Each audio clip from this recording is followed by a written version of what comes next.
Welcome to my YouTube channel. तो आज हम डिस्कस करेंगे एचपीयू बीएड फर्स्ट सेमेस्टर का first paper that is childhood and development years.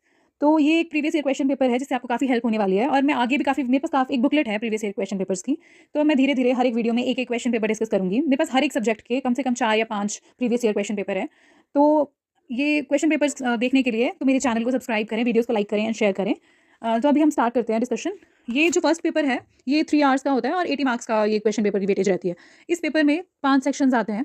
उनमें से फर्स्ट सेक्शन जो होता है उसमें आपको 8 क्वेश्चंस या 10 क्वेश्चंस दिए जाते हैं। वैसे पहले दिए जाते थे 10 क्वेश्चंस, पर अब सिर्फ 8 क्वेश्चंस दिए जाते हैं और वो सारे कंपल्सरी होते हैं। वो 2-2 नंबर के क्वेश्चंस होंगे, 8 के 8 आपको करने ही करने हैं, ठीक है। उसके अलावा जो बाकी के 4 सेक्शंस होते हैं उनमें आपको हर एक सेक्शन में 2-2 क्वेश्चंस दिए जाते हैं और उनमें से आपको एक-एक क्वेश्चन अटेम्प्ट करना होता है, वो भी 16 मार्क्स के अकॉर्डिंग। तो वहाँ पे काफ़ी लिखना पड़ता है आपको। तो अभी हम बात करते हैं फर्स्ट सेक्शन ए की, जो कि कंपल्सरी क्वेश्चंस होते हैं। अब इस जो पेपर बीएड का जो भी सब्जेक्ट्स होते हैं उनमें जो है वो आपको, अगर आपने प्रीवियस ईयर क्वेश्चन पेपर्स भी देख लिए हैं ना, कम से कम 4 या 5, तो वो मोर देन इनफ है आपके एग्जाम्स में आपको 60% या 70% स्कोर कराने के लिए। बाकी बुक्स ले सकते हैं आप, पीडीएफ्स वगैरह से पढ़ सकते हैं, बट मुझे लगता है कि उनसे उतना पढ़ के ऐसे दिमाग खराब ही होता है। उससे तो बेटर आप प्रीवियस ईयर क्वेश्चन पेपर्स पे ज़्यादा रिलाई करें, क्वेश्चन देखें, उस हिसाब से फिर पढ़ना शुरू करें थोड़ा बहुत, क्योंकि इसमें ज़्यादा पढ़ने की जरूरत नहीं होती। आप कितना पढ़ लेंगे, आप फिर भी हल्का आपको पढ़ना चाहिए। मुझे लगता है थोड़ा बहुत बेसिक आइडिया होना चाहिए, उसके अलावा आप कुछ भी मतलब अपने दिमाग से बना के लिख सकते हैं। तो इस पूरी वीडियो में मैं यही डिस्कस करूंगी कि कैसे कैसे जो है वो आप पेपर में क्या क्या ट्रिक्स यूज़ कर सकते हैं। अच्छे अच्छे स्कोर करने के लिए आपको कम लिखना पड़ेगा और फिर भी आपके मार्क्स काफ़ी अच्छे आएंगे। तो मैं वो सारी ट्रिक्स के बारे में आपको बताऊंगी, तो बने बने रहे मेरे साथ। सो अब डिस्कस करते हैं फर्स्ट सेक्शन। तो इस सेक्शन में सबसे पहला क्वेश्चन है, what are the aims of educational psychology. तो अब ये जो पेपर है ना, इस पूरे पेपर में आपको सबसे पहले तो एजुकेशनल साइकोलॉजी के बारे में पता होना चाहिए, क्योंकि शायद फर्स्ट चैप्टर ही एजुकेशनल साइकोलॉजी है। तो आपको ऐसा नहीं करना है कि बुक्स में जितने भी टॉपिक्स दिए गए हैं आप सारे पढ़ते चलो, नहीं। आपको बस उस चैप्टर का एक ओवरव्यू पता होना चाहिए कि हाँ आपको, अब देखो फर्स्ट चैप्टर में आपको एजुकेशनल साइकोलॉजी के बारे में पढ़ना ही पढ़ना है। पढ़ना एज इन कि आपको पता होना चाहिए कि एजुकेशनल साइकोलॉजी है क्या। अगर आपको इसकी डेफिनेशन भी पता है ना, तो आप आराम से 1-2 पेज आराम से लिख सकते हैं। बट 2 मार्क्स का क्वेश्चन है, तो मुझे लगता है इसमें hardly 1 page more than enough होता है। वो भी अगर आप खुला खुला लिख रहे हैं तो सही रहता है। 2 नंबर में आपको सिर्फ 1 पेज लिखना है, इससे ज़्यादा नहीं, क्योंकि कोई नहीं पढ़ता। आप जितना मर्जी लिख लो, आपके मार्क्स फिर भी कम ही आएंगे, ठीक है। इसलिए मुझे लगता है स्मार्ट वर्क करना चाहिए हार्ड वर्क की बजाय। कम लिखो बट अच्छा लिखो, मतलब क्वांटिटी में नहीं जाना है, क्वालिटी में जाना है। नेक्स्ट क्वेश्चन है, what influence of environment is found on child. तो एनवायरमेंट का क्या फर्क पड़ता है बच्चे पे, ये तो सब अपने कॉमन सेंस से भी लिख सकते हैं, इसको तो पढ़ने की भी जरूरत नहीं होती है। How emotional development take place in school. तो अब स्कूल जाते हैं तो इमोशनल डेवलपमेंट कैसे होती है हमारे स्कूल में, तो वही है कि हमारे पे टीचर्स का इन्फ्लुएंस होता है, पीयर इन्फ्लुएंस होता है। तो ये सब लिखना है इसमें। आपको ज़्यादा कोई, आपको ऐसा नहीं होता कि आप जो बुक में पढ़ रहे हैं सिर्फ आपको वही लिखना है। बीएड में आप अपनी सोच से जितना लिखेंगे ना, आप उतना ज़्यादा स्कोर करेंगे। Next question is, discuss the main characteristic of childhood. तो चाइल्डहुड की कैरेक्टरिस्टिक्स लिखना है, ये तो सब लिख सकते हैं कि क्या होता है चाइल्डहुड में, ठीक है। Next is, what is the importance of, हर कुछ लिखा है इस पे, what is the importance of the study of adolescence है वैसे ये, तो करेक्ट कर लें। अडोलेसेंस की क्या क्या कैरेक्टरिस्टिक्स होते हैं, और मेरे हिसाब से जैसे कैरेक्टरिस्टिक्स वगैरह या फिर कभी भी एम्स वगैरह ये पूछे जाते हैं ना, तो सबसे पहले फ्लो चार्ट ड्रॉ करना चाहिए। उससे आपको कम लिखना पड़ेगा। फ्लो चार्ट ड्रॉ करो, फिर बस एक एक लाइन में वो पॉइंट्स एक्सप्लेन कर दो, दैट्स इनफ, और ज़्यादा नहीं लिखना। 2 नंबर का तो क्वेश्चन है। Next is, differentiate between extrovert and introvert personality. ये तो सभी को ही पता होता है कि इंट्रोवर्ट खुद को एक्सप्रेस नहीं कर पाते हैं, एक्सट्रोवर्ट बहुत मुंहफट बोल सकती हूँ मैं, मुंहफट होते हैं।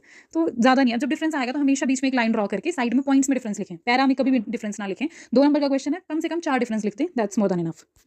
Next is, what is the meaning of adjustment. अब देखो यहाँ पे आपको पूछा है कि मीनिंग ऑफ एडजस्टमेंट क्या है, तो आप सिर्फ ये नहीं कर सकते कि हाँ आपने मीनिंग एडजस्टमेंट की डेफिनेशन लिख दी और हो गया, नहीं। आपको सबसे पहले डेफिनेशन लिखनी है, फिर उसके बाद इसका नेचर एक्सप्लेन कर दो, ठीक है। एडजस्टमेंट का नेचर क्या है, तो 1 पेज तो लिखना है ना आपने इसके बारे में, तो वैसे लिख दो, पॉइंट्स में लिखो। पॉइंट्स में लिखना भी कम पड़ता है और वो ज़्यादा इफेक्टिव भी होता है, देखने वाले की नज़र पॉइंट्स पड़ जाती है, पैरा कोई नहीं पड़ता। What is psychological concept of development, तो ये भी इसमें पॉइंट्स लिख देंगे आप, तो सही है। List the factors which influence the development of personality. अब यहाँ पे फैक्टर्स पूछे हैं पर्सनैलिटी डेवलपमेंट के, तो पहले फ्लो चार्ट में वो फैक्टर्स एक एक वर्ड में वो हाईलाइट करो, उसके बाद एक एक लाइन में एक्सप्लेन कर दो, बस। Right the causes of individual differences. अब इसमें तो बहुत लिखना होता है, ये क्वेश्चन बहुत वास्ट है, बट आपको 2 नंबर के हिसाब से लिखना है, तो वही अगेन फ्लो चार्ट ड्रॉ करो और एक एक लाइन में एक्सप्लेन कर दो, हो गया 2 नंबर का। अब आते हैं सेक्शन बी में, यहाँ से हमारे लॉन्ग आंसर टाइप क्वेश्चन शुरू होते हैं। 16 नंबर के अकॉर्डिंग आपको क्वेश्चन लिखने हैं। तो अभी क्वेश्चन तो मैं बाद में डिस्कस करूंगी, लेकिन उससे पहले मैं आपको तरीका बताती हूँ कि जिससे आपको कम भी लिखना पड़ेगा, लेकिन उस जो आप लिखेंगे उसमें क्वालिटी होगी ना कि क्वांटिटी, ठीक है। अब देखो जो भी 16 मार्क्स के क्वेश्चंस होते हैं ना, उनको हमेशा मिनिमम 7 या 8 पेजेस में लिखना है आपको, ठीक है। मिनिमम 7 या 8 पेजेस होने चाहिए, क्योंकि अब आप हिसाब लगाओ कि 2-2 नंबर के अकॉर्डिंग अगर आपका पर पेज है तो वो 16 नंबर हो जाते हैं, ठीक है। तो 8 पेज तो आपको मिनिमम लिखने हैं, पर मैं आपको बताती हूँ कि वो 8 पेज लिखने के लिए आपको ज़्यादा टाइम नहीं लगेगा, बहुत शॉर्ट में हो जाएगा। अब पहले क्वेश्चन देखते हैं हम, discuss the field of educational psychology and point out its features, ठीक है।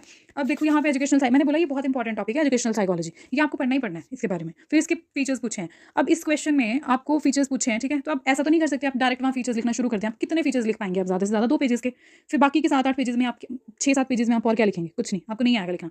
तो सबसे पहले 16 नंबर के क्वेश्चन में सबसे पहले पहला पेज लिखो इंट्रोडक्शन का, इंट्रोडक्शन लिखो, फिर एजुकेशनल साइकोलॉजी के बारे में लिख दो इस 1 पेज में, ठीक है। ऐसा है ना, इस बीएड के पेपरों में कभी भी टाइट टाइट नहीं लिखना चाहिए, हमेशा खुला खुला लिखो, फास्ट भी लिखते हो आप और अच्छा भी लिखते हो, ठीक है। फर्स्ट पेज में आपने लिख दी इंट्रोडक्शन, अब सेकंड पेज में आओ, सेकंड पेज में आपने लिखना है meaning of educational psychology, meaning में आपने पहले डेफिनेशन लिख दी 2 लाइन की, ठीक है। अब मीनिंग में आपको अपने बीएड में पढ़ा ही होगा, आपको टीचर्स ने भी बताया होगा कि हमेशा जब भी कोई कॉन्सेप्ट आता है तो जो भी एजुकेशनल साइकोलॉजिस्ट जिन्होंने उस पर्टिकुलर टॉपिक पे रिसर्च की होती है, तो आपने उनमें से कोई 2-3 उठा के उनकी डेफिनेशंस लिखनी है, वही एज सच डेफिनेशंस जो आपने बुक्स में पढ़ रखी हैं, ठीक है। अब देखो, आप बीएड में 2 साल कितने सब्जेक्ट्स पढ़ेंगे और कितने ज़्यादा टॉपिक्स पढ़ेंगे, आप कितने साइंटिस्ट या कितने एजुकेशनल साइकोलॉजिस्ट के नाम याद रखेंगे, नहीं रहते याद, दिखती बात है।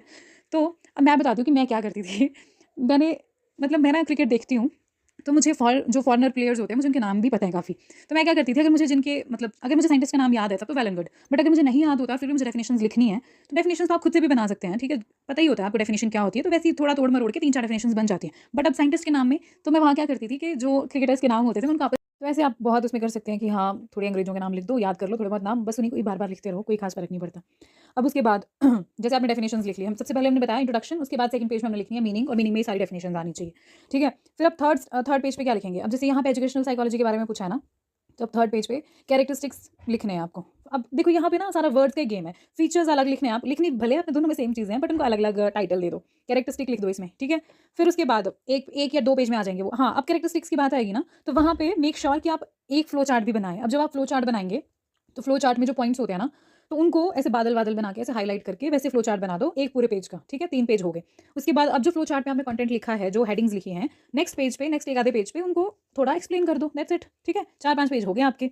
अब लास्ट में जब आपके 2-3 पेज रह रहे हैं ना, फिर वहाँ पे जाओ फीचर्स पे, आप जो पूछा है अब वहाँ पे लिखो, क्योंकि देखो आपको पूरा बोला ना डिस्कस करो एजुकेशनल साइकोलॉजी में, तो आप कुछ भी लिख सकते हैं।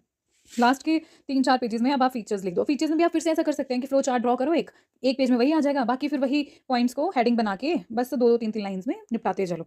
तो ये सबसे बेस्ट मेथड है, कम भी लिखना पड़ेगा और क्वालिटी भी आएगी आपके कंटेंट में, क्योंकि देखने वाले, अब खुद को आप एग्जामिनर की जगह रखो, आप नहीं प्रेफर करेंगे कि आप पैराग्राफ्स पढ़ें, नहीं करेंगे ना, तो आप ये चाहेंगे कि आपको जैसे आप पेपर में देख रहे हैं वैसे आपको एकदम से पता चल जाए कि बच्चे ने लिखा क्या है। तो जब आप फ्लो चार्ट देखेंगे तो आपको वहाँ से समझ में आ रहा है ना कि हाँ ये टाइटल्स हैं, तो आगे इन्हीं को डिस्क्राइब किया होगा, तो बस मार्क्स वही मिल जाते हैं। तो ऐसे आपने जो है वो 16 नंबर का क्वेश्चन अटेम्प्ट करना है और जितने हो सके उतने फ्लो चार्ट्स बनाने हैं। अब देखो नेक्स्ट क्वेश्चन, अब इसी में ही आपको और करके क्वेश्चन दिया है कि ग्रोथ डेवलपमेंट में डिफरेंशिएट करो and throw light on their main principles. ये बहुत सही क्वेश्चन है ये भी, इसमें तो आप बहुत लिख सकते हो, डिफरेंशिएट करना है ग्रोथ एंड डेवलपमेंट को। सबसे पहले इंट्रोडक्शन लिखो, ग्रोथ और डेवलपमेंट के बारे में मतलब उसका कॉन्सेप्ट लिखो क्या है, ठीक है। अब उसके बाद एक पेज में ग्रोथ की डेफिनेशंस लिख दो, तीसरे पेज में डेवलपमेंट की डेफिनेशंस लिख दो, फिर 1 या 2 पेज में इनको डिफरेंशिएट कर दो, बीच में लाइन लगा के पॉइंट वाइज इनका डिफरेंस निकाल दो। उसके बाद मेन प्रिंसिपल्स की बात आई तो प्रिंसिपल के लिए पहले एक फ्लो चार्ट ड्रॉ करो एक पेज का, उसके बाद वही जो आपने हेडिंग्स लिखे हैं उनको एक्सप्लेन कर दो, बस हो गया 8 पेज। नेक्स्ट है, a knowledge of heredity and environment is essential for the teacher. इस क्वेश्चन में भी ये देखो, ये ना कुछ टॉपिक्स हैं जैसे एजुकेशनल साइकोलॉजी हो गया, ग्रोथ डेवलपमेंट हो गया, हेरिडिटी एनवायरमेंट हो गया, ये जो टॉपिक्स है ना आपको इन पे सबसे ज़्यादा फोकस रखना है, क्योंकि यही आएंगे आपके पूरे पेपर में, ठीक है। अब अगर आपको ये 3 टॉपिक आते होंगे ना, आप हर एक टॉपिक में फिर चाहे कुछ मर्जी पूछा जाए, क्योंकि वो सब इसी से रिलेटेड होंगे, तो आप आराम से अटेम्प्ट कर सकते हो। ऐसा नहीं है कि किसी क्वेश्चन में आपसे एक चीज़ पूछी है तो आपने वही लिखनी है, आप नहीं लिख पाते हो। अब कोई ग्रोथ आपसे मानो कोई डायरेक्ट पूछ लेगा कि हाँ ग्रोथ क्या है, ग्रोथ के बारे में लिखो, तो आप कितना लिख पाएंगे ग्रोथ के बारे में, नहीं लिख पाएंगे ना। तो आपको सब चीज़ें कि हाँ ग्रोथ किस चीज़ में आती है, तो आपने हेरिडिटी एनवायरमेंट भी बीच में डालना है, एजुकेशनल साइकोलॉजी भी बीच में डालना है कि हाँ उसके अंतर्गत हम जो है वो ग्रोथ पढ़ते हैं, वो सब आपने लिखना है इसमें, कुछ मर्जी है ना, बट हाँ रेलेवेंस होनी चाहिए, बाकी जो मर्जी आप लिख रहे हैं वो ठीक है। नेक्स्ट क्वेश्चन है इसी में ही, critically evaluate the concept of educational, देखो फिर से वही आ गया एजुकेशनल साइकोलॉजी, वही सेम कॉन्सेप्ट जो मैंने आपको 11th क्वेश्चन में बताया, how it is involve in teacher training programme. अब एजुकेशनल साइकोलॉजी की जरूरत कैसे कैसे जरूरत है टीचर ट्रेनिंग प्रोग्राम में। अब टीचर आपने बनना है तो आपको एजुकेशनल साइकोलॉजी के बारे में पता होना चाहिए, वरना बच्चों को कैसे एनालाइज करेंगे, कैसे आप बच्चों के दिमाग में झांकेंगे, तो ये चीज़ बहुत इंपॉर्टेंट है। तो ये सब चीज़ें आपको थोड़े थोड़े एस्पेक्ट आपको पता होना चाहिए।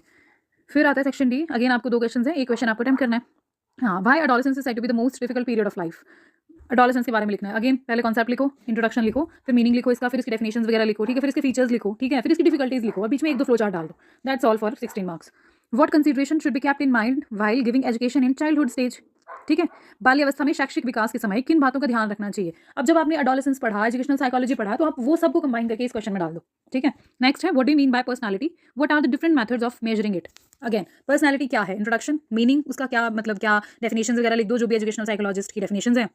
उसके बाद फ्लो चार्ट बना दो, उसके कैरेक्टरिस्टिक्स लिख दो, 1-2 पेज में वो आ जाएंगे, ठीक है, 4-5 पेज हो गए। फिर आता है what are the different methods. अब मेथड्स के लिए एक फ्लो चार्ट बनाओ, ठीक है, एक पेज में फ्लो चार्ट में वो मेथड्स लिख दो, अगले पेज में जो 2-3 पेज बचे उनमें फिर एक को उठा के 3-3 4-4 लाइनें लिख के उनको निपटा दो, बस। नेक्स्ट है, what are the theories of cognitive development, describe पियाजे theory and explain each stage with relevant example. ये तो थ्योरीज आपने पढ़ी होंगी, ये आपको पढ़नी पड़ेगी, जो भी थ्योरीज है ना, थ्योरीज पे मोस्टली एम्फेसाइज करो, और पियाजे तो सबसे इंपॉर्टेंट है, सबसे ज़्यादा इंपॉर्टेंट है, ये तो कभी छोड़ना ही नहीं है, ठीक है, पियाजे की स्टेजेस ही हैं, एक बार उनको ना एक तरीके से याद करो, आपको याद हो जाएंगे वो, आप 2 बार पढ़ोगे उनको वैसे याद हो जाते हैं।